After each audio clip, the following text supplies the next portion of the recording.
రాజన్న సిరిసిల్ల జిల్లా బోయినపల్లి మండలం కస్తూర్బా గాంధీ బాలికల విద్యాలయంను కలెక్టర్ గరిమా అగర్వాల్ బుధవారం ఆకస్మికంగా తనిఖీలు చేశారు. కిచెన్, వంటగది, బియ్యం, పప్పులు, గుడ్లు, ఇతర ఆహార పదార్థాలను పరిశీలించారు.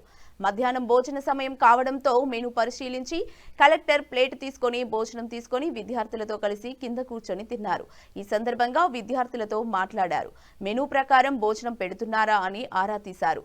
ఈ రోజు తింటున్న ఆహారంలో విటమిన్లు, ప్రోటీన్లు, కార్బోహైడ్రేట్స్ ఏమి ఉన్నాయో ప్రశ్నించారు.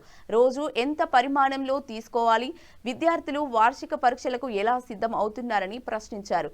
ఏమైనా ఇబ్బందులు ఉన్నాయా అని ఆరా తీశారు. అనంతరం విద్యాలయం పై అంతస్తులో నిర్మిస్తున్న గదులు, టాయిలెట్లు, ఇతర పనులపై ఉపాధ్యాయుల నుంచి కలెక్టర్ వివరాలు తెలుసుకున్నారు.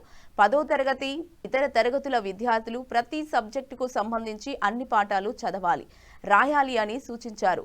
సమయాన్ని సద్వినియోగం చేసుకోవాలని, లక్ష్యం నిర్దేశించుకొని ముందుకు వెళ్లాలని పిలుపునిచ్చారు.